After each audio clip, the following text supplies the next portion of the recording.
On our 5th anniversary, I took a bullet for my girlfriend, Sarah.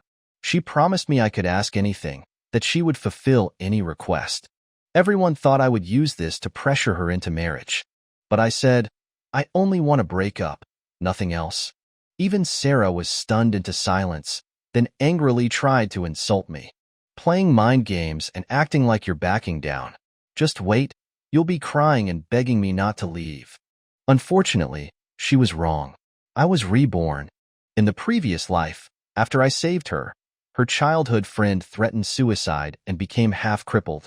And after she pretended to marry me, she drained my blood and stole my kidney as if she had gone mad, all to save her childhood friend. In the end, I died with resentment, and they lived happily ever after. This time, I was reborn on the day I took that bullet for her. I wouldn't play her games anymore. The tearing pain in my chest woke me. When I opened my eyes, I saw Sarah's mocking gaze. Still pretending to be asleep? It was just a graze on your chest from a bullet. Or are you trying to act pitiful and guilt-trip me? I slowly turned my eyes away, not answering her. Instead, I was thinking about how to get discharged from the hospital. The police officers who had come to visit all looked awkward, not expecting Sarah to be so rude to me. In that assassination attempt, the killer was the son of a ruthless criminal, and Sarah's head was the target. But I flew to protect her and took a bullet, which went straight through my chest, just 5 millimeters away from my heart. My silence angered Sarah. She furrowed her brows and glared at me. Liam, can you stop being so dramatic? Just say what you want. Stop playing hard to get. I've already asked you. What else do you want? I was speechless, wondering when Sarah, with whom I had gone through so much since college, had started to speak to me with such disdain and impatience. And all her kindness and gentleness were reserved for her childhood friend, Lucas, who had reappeared out of nowhere. I couldn't help but look at the plain ring on her finger and said with some bitterness, Really? Anything I ask? Sarah paused, as if she thought of something. Then, she kept rubbing the ring on her finger, and a hint of helplessness flashed in her eyes. She stomped her foot and sighed heavily. Yes. Then, the others started to cheer. Then marry him. Liam loves you so much. He definitely wants to marry you. Yeah, Officer Song. You've been together for 5 years. It's time to settle down. When are you having the wedding? We'll all be there. Listening to my colleagues cheering, I sighed. I was just about to ask her to break up with me. But the doors suddenly burst open, and a doctor rushed in, shouting, Bad news! Mr. Lucas's mood has suddenly changed. He's trying to kill himself. I sneered. Again with the suicide threats. I remembered that this was probably the millionth time that Lucas had threatened to kill himself. Just like in my past life, before the doctor could finish, Sarah ran out. On the rooftop, Lucas was standing on the railing, his hair messed up by the wind, looking thin and frail. His faded white shirt was flapping in the wind. Memories flashed. He was also at the scene when the assassination took place. While I had risked my life to protect Sarah, she had panicked and protected Lucas instead, as if he were the most precious person to her. The shirt he was wearing was the only gift that Sarah had given me during our 4th anniversary. But before I could even enjoy it, Lucas cunningly snatched it from me. If Liam was hurt protecting you, you'll definitely say yes to his marriage proposal, won't you? You'll definitely abandon me and be his wife. Sarah, I'm so scared of losing you. Instead of living in fear forever, I'd rather just die now. Then, his tears started to fall, each one making Sarah's heart ache. She started to tremble, trying to rush to him, ignoring the doctors, while screaming, No, Lucas, come down and let me talk to you. Sarah started crying as if Lucas was about to disappear in front of her. She cared more about Lucas than anyone else. I remembered Lucas being jealous of other kids having a Jeep, so she had sold my car to buy him one for his birthday. Lucas was always sick and didn't want to eat, so Sarah would wake up early every day to make him nutritious meals. Even when my mother died and I desperately needed a ride, I heard whimpering and sobs. Lucas was home alone and scared. Then, Sarah yelled at me, Is it such a big deal?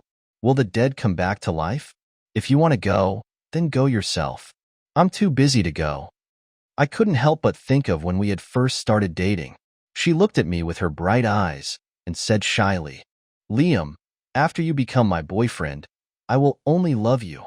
But now, after meeting her childhood friend, all her shyness and sincerity was now just for Lucas. In my previous life, I had died because I had been blinded by jealousy. This time, I wouldn't want her anymore. Lucas was finally talked down by Sarah. After she had pulled him down, he broke down and cried. The two hugged each other as if they were saying a final farewell. Sarah was not ashamed to hold him in her arms. It made me want to throw up. Sarah was still terrified. Her lips were trembling as she kissed his cheeks, repeating, "I'm so glad you're okay. I wouldn't want to live without you." But Lucas was still worried. "Sarah, are you really going to marry Liam? If that's the case, I don't want you to save me." Sarah kissed the tears from his face and said softly, "Don't worry, I will always love you." Then he glared at me as if I were a piece of trash. He said slowly, "Don't think that you can do whatever you want after marriage. I will always love Lucas only." Then, a hint of pity flashed in her eyes, and she slowly looked at Lucas. "He has been with me for 5 years, and he saved my life more than once. And he always treated me so kindly and would give his life for me. I can't not repay him." Everyone who was watching was stunned. No one knew that when I was in college, I had saved her from a group of gangsters. I had fought with the gangsters. In the end, I was injured and was sent to the hospital by her. It could be said that Sarah was only able to become a police officer because she had promised to help me get revenge. But that was so long ago, I had almost forgotten, and I would never threaten her with that. I wished I hadn't saved her at all. The whispers of the people around me made me feel helpless. It also strengthened my resolve to break up with her as soon as possible. I sneered, "Sarah, don't talk nonsense. I don't have time to waste with you. When are you going to fulfill your promise?" Sarah's eyes flashed with disgust.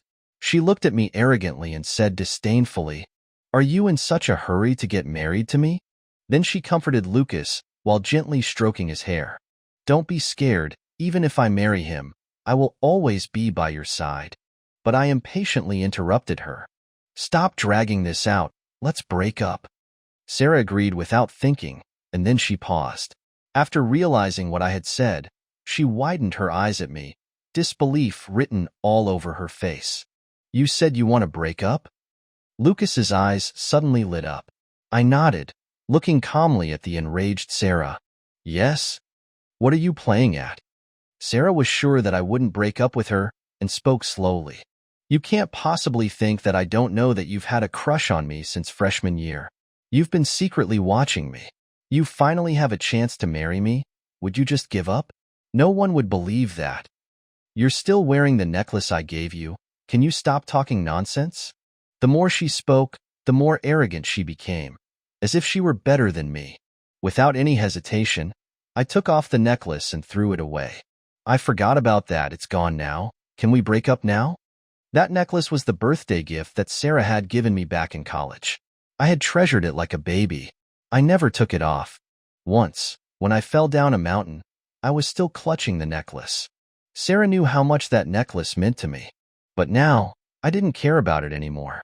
Sarah's eyes were burning with rage. Her chest was heaving, but she still sneered. "Liam, don't think you can threaten me like this. Apologize to Lucas, and I will pretend that this didn't happen." I shook my head and said, "Stop dreaming. We have nothing to do with each other. Let's leave each other in peace." With that, I left without looking back. A hint of panic flashed in Sarah's eyes. She subconsciously tried to chase after me, but Lucas held her back, looking pitiful.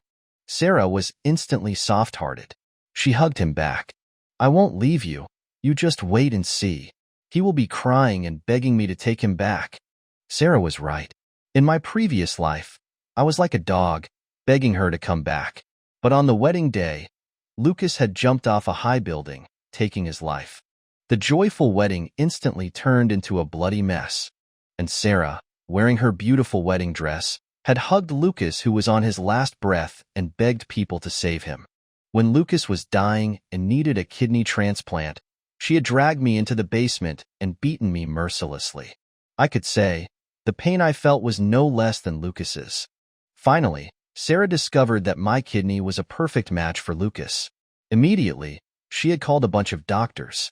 They had drained my blood, torturing me until I became skin and bone, and I finally agreed to sign the organ donation agreement. But Sarah was full of hate. She said viciously, "It's your fault for not signing earlier. You made Lucas suffer for so long, and you can't get anesthesia. You deserve to feel the same pain as he did." Then, she gave the order, and my skin was cut open without any anesthesia. I cried out in pain, but she just watched me coldly, until my kidney had been transferred to Lucas. Then I became like a broken doll and was thrown aside. I died with so much resentment. I would never repeat the same mistakes. I went home and had a good night's sleep until I received a message from Sarah. She said, "Come to my house. I need to discuss the breakup with you." I was confused. Sarah would usually call me just to yell at me. Why would she want to meet to discuss anything? It was obvious that it wasn't Sarah, but Sarah's phone was very private. No one could usually get their hands on it. Clearly, it was Lucas, who was the one she loved most. Even though I knew his intentions were not good, I thought that it would be good to break up with Sarah soon. I immediately went to her house. As soon as I got to the Song's family home, a baseball bat fell on me from above. I was knocked down, blood spraying everywhere. I tried to see who had done it. Then I heard a series of laughs, and I saw that it was a group of malicious thugs. The loudest laughter was Lucas's. "Drag him up." Then, a group of people grabbed me by the hair. Lucas smirked. "Don't think that you can make Sarah come back to you. Who would be attracted to an average guy like you?" Then, he pulled out a knife from nowhere and brought it straight down on my face. "You scum. You always act pitiful to get Sarah's attention. I'm going to scar your face so that no one will want to look at you." I cried out in pain. I could feel the knife cutting through my skin. He must have thought I would beg, but I didn't even flinch. Instead, I bit my lip, making sure that I would not beg him. "You're tough. Is the lesson not enough?" I looked up at him and spat. "You're despicable and only know how to use these dirty tricks." That made Lucas furious. He yelled, "You dare to curse at me? I'm going to destroy your manhood right now." He raised the baseball bat and brought it down on my crotch. The pain made my face pale. Someone shouted in terror, "He's bleeding. He's bleeding down there." Lucas paused. The bat almost slipped from his hand. A hint of panic flashed in his eyes. But in the next second, his expression turned evil again. He pulled out the knife and stabbed me. Before I could even cry out, I fainted from the overwhelming pain.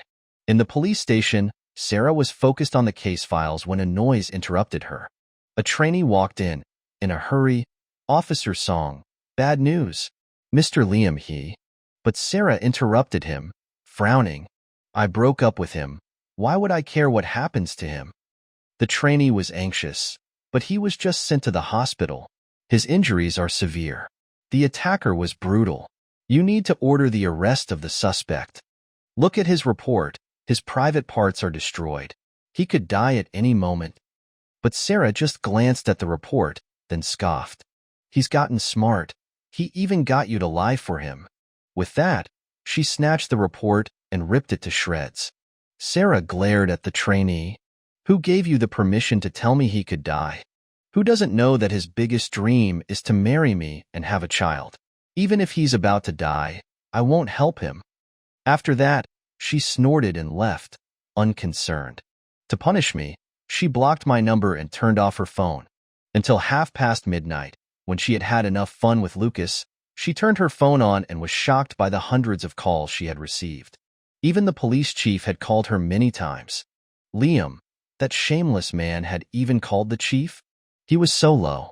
While cursing at me, she called the chief to apologize, but she was yelled at instead. "You better come back here now." Sarah was confused, but still drove back. But she never noticed how anxious Lucas was looking.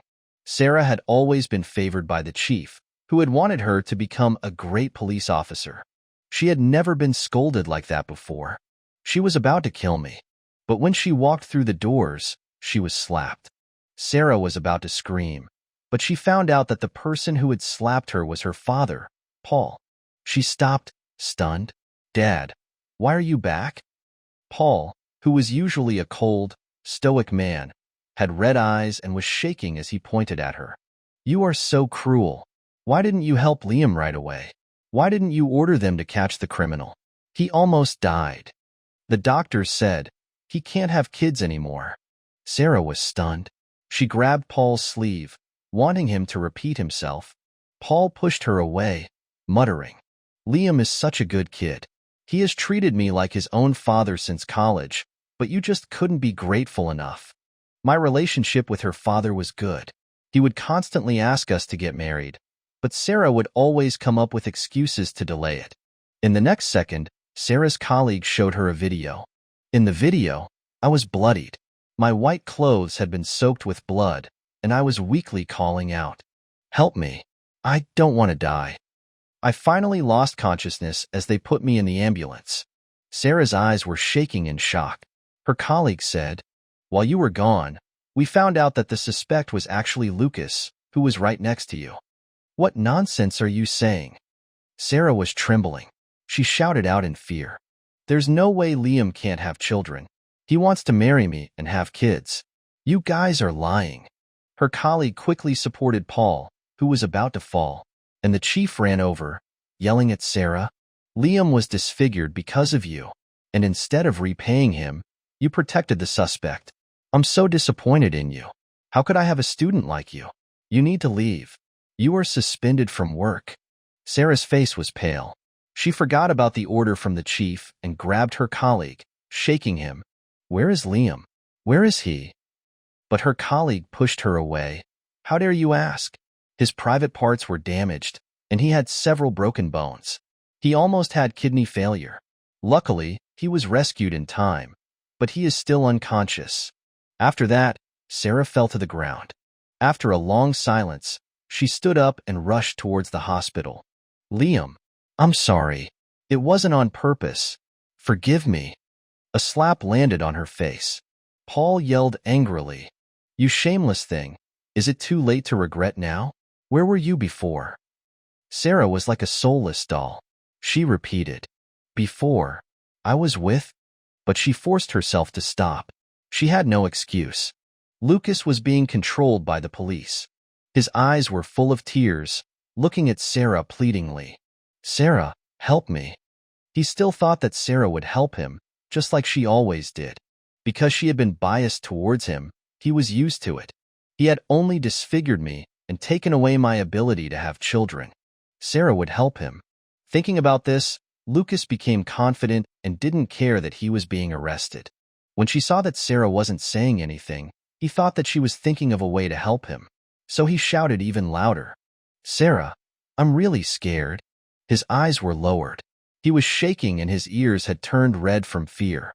When Sarah had seen him like this before, she would have hugged him and taken all the blame.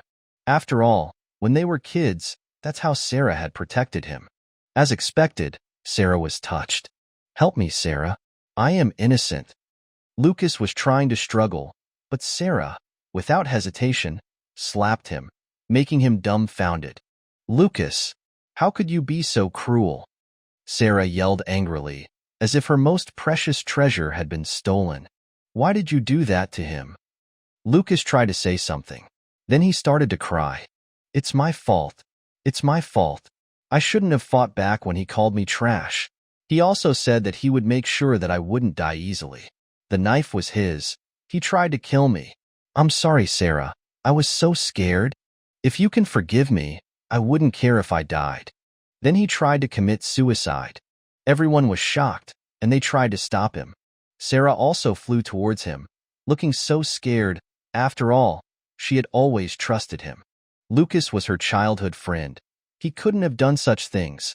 It must be that Liam had pushed him too far. Sarah's hatred grew. It's okay. It's okay, Lucas. I'm sorry. I was too much. I will make sure that you're okay. Lucas looked up, with his tear-stained face. He sobbed. I knew that you would still love me, Sarah. It was a week later when I was transferred to a normal room. I was finally able to open my eyes. Paul told me everything that had happened. Sarah, ignoring the opposition from her entire family, insisted on investigating, and she also hired a lawyer for Lucas, saying that she had to prove his innocence. Even though she had been suspended from work, she was still gathering evidence. She was also trying to cut all ties with her family. Liam, we didn't raise her right. I'm so sorry. I will get justice for you. Even if it costs me my life, I'll make them pay. Paul looked defeated. He was no longer as energetic as before. But my heart was unmoved. In the past life, I had lost my life. In this life, although I could never have children, at least I was alive. It wasn't all bad. My body was wrapped tightly with bandages. It was hard for me to breathe. Thank you for everything. The use of you caused Paul to almost collapse. I had never been so polite to him, especially using you. Maybe he had realized that no matter how much he tried to make it up to me, we would never go back to how we were. There was a divide between us that was like a deep abyss. No matter how much he made up for it, we would never go back. Once I was about to be discharged, Paul handed all of the evidence over to the police. Sarah was using all of her resources, spreading rumors about me online to make Lucas look better. During the few days that I was unconscious, I had become a scum online. Everyone was calling me a manipulative person. Because of this, when the trial started, the audience was filled with people. They wanted to see the shameless man. My body was still bandaged, and I was still using crutches. Paul was helping me. Sarah and I made eye contact. Then she snorted and looked at me, her eyes sharp. Paul whispered, "She still believes that Lucas was acting in self-defense." I nodded, meaning that I understood. After all, yesterday, Sarah had asked me to read a letter. She was saying things like, "Liam, my dad has been blinded and tricked by you. You attacked Lucas first, and you brought out the knife to attack him, and he fought back. That's why you got injured." I didn't want to argue with her. I just said, "Your brain is broken. You should get it checked out." That made Sarah so angry. She called me endlessly, shouting at me. The argument started. Lucas acted pitifully. With his innocent face, he quickly got the audience on his side. Sarah had also submitted the evidence she had gathered, stating that what Lucas did was self-defense. Outside of court, she also held a signing event to prove Lucas's innocence, stating that it was what the people wanted. She obtained 50,000 signatures in just 1 hour. With the evidence and the public support, Lucas's innocence seemed to be a foregone conclusion, and our side had no support. Instead, there were hecklers who were eager to see us lose so that they could avenge Lucas. But Paul stood up and looked at Sarah and her group. Then, he gave his evidence to the judge. It was a video, and it shocked everyone. Lucas almost fainted. In the video, he was violently slashing my face with a knife. Then he used a baseball bat to beat me. The last shot was me lying in a pool of blood. Sarah was shocked. She was frozen, looking at me. The viewers became even more enraged. Lucas started screaming, "This video is fake. It's all fake." Then, a voice attracted everyone's attention. I recognized it. He was one of the gangsters who had beaten me. But he hadn't hit me. He was just recording. Why was he standing up now? I recorded that video, and I can confirm that it is real. Also, I have proof that Lucas had cruelly tortured my sister and drove her to commit suicide. When he had talked to Paul, he had said that Lucas had caused his sister to jump from a building. Paul had done everything he could to discover the truth about why Lucas had suddenly moved away. It turned out that he had killed a friend and had been forced to move to avoid the police. After a while, he still started fights and had killed his own parents while they were sleeping. He then pushed the blame to his parents. He had been taking money from people while acting innocent, and when they asked for their money back, he would get his friends to hurt them. That was why so many people had come to beat me. He was so ungrateful. After the video was released, the entire internet was shocked. The gangs were also taken down. Some were arrested, and some were killed. The more popular the topic became, the more that was revealed about Lucas's private life. It turned out that he wasn't actually in love with Sarah. When he was in the gang, he had used his looks and his charms to get money from rich women. He had also taken many obscene photos. When Lucas saw this evidence, he was silent. He fell to the floor shaking. And Sarah, who had been cheated on, was so angry that she slapped him. You are so despicable. Lucas wanted to say something, but he was stopped by the judge. Everything had been investigated, and all the evidence was real. There was nothing for Lucas to do. He was sentenced to 10 years in prison, and everyone else was arrested. Sarah was miserable. Besides losing her job, she couldn't even live properly. She was constantly criticized, and it was hard for her to have a normal life. If she appeared in public, people would beat her up, and people would pay just to kill her. She had become a famous scum online, and I had become a pitiful man. Seeing that she couldn't live in peace, she begged me and Paul. She kept bothering me, calling me endlessly. She kept saying that she knew what she did was wrong. She wanted to spend the rest of her life making it up to me. Paul, in anger, moved, trying to cut all ties with her. But she went and bothered the new neighbors. They then came to me. I was going overseas to heal, so I had to go and see her. When I saw her, I was shocked. Was that haggard and dirty woman the Sarah who was once so loved? She looked like a homeless person. She was wearing a torn shirt. Her face was dirty. She had lost 2 teeth. When she saw me, she instantly cried and said, "Liam, I know I was wrong. Please take me back, or else I will be beaten to death." I looked at all of her injuries. I had heard that no one would rent to her, since they were afraid of dirtying their houses. Sleeping on the streets meant getting beaten up every day. But when I heard her, I didn't feel sad or upset. I was only happy that she was getting what she deserved. Stop bothering others. They need to live their own lives. Sarah started crying and knelt on the floor begging me. "I'm really sorry, Liam. This is the only place I can go. Why did you leave? Why did you abandon me? You loved me so much." I smiled, and Sarah's eyes lit up, thinking that I wanted to take her back. But I just said, "Stop deceiving yourself. You need to know that what you did to me is no less than what you're going through right now. You're just getting what you deserve. And I don't love you anymore. Stop with your fantasies." Hearing this, Sarah looked like she had been struck. She bent over. Her eyes had lost all hope. I kicked her aside, not wanting anyone to think I still had anything to do with her. "I'll say this one last time. If you come looking for me, I will not be polite. You're the person I hate the most." Those words had destroyed all of Sarah's hope. After that, Sarah didn't bother me anymore. I was able to go overseas for treatment. I started a new life. But after 10 years, I still chose to return home. I still missed Paul. He was like a second father to me, and I wanted to take care of him. I also wanted to give him a good life. When I went back home, they were very loving, and they even took me shopping. I had made a lot of money over the years, so I bought them many things. On the street, I saw a familiar-looking old woman picking through trash. I was just about to give her the empty bottles, but she ran away. I was confused. Then, I saw 2 fierce-looking women beating her up. I wasn't even able to stop them. The old woman was severely injured. Someone explained to me, "You don't look like you're from here. You might not know." That old woman was a police officer, but she was cheated on by a homewrecker, and she beat her partner until she almost died. She lost her job and her home. She's also lost her mind. She's always calling for Liam. When she sees young men, she always clings to them. That's why their girlfriends beat her up. She is quite pitiful, but she did it all to herself. We all laughed. Then we were about to go home when we heard a shout. A bald man was charging towards Sarah with a knife. After a series of screams, Sarah was lying on the ground, covered in blood. She even had her mouth open, calling out my name. I covered my younger brother's eyes, afraid that he would be traumatized. Then I realized that the killer was Lucas. He had been released today. Paul and I had a bad feeling.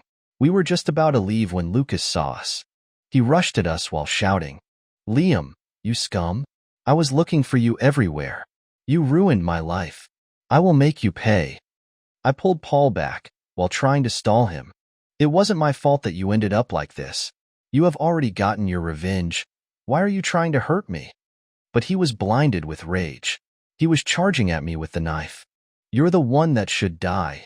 I'm going to kill you." Then, a gunshot was heard, and he fell to the ground, his eyes full of hate. I didn't know why he hated me so much, but I knew that I had done nothing wrong. His hate had been created by Sarah's overprotective love. In the end, Paul and I didn't go and collect Sarah's body. Let her live in guilt forever. After dealing with everything, I was finally free. I breathed in the fresh air. I was relieved and happy,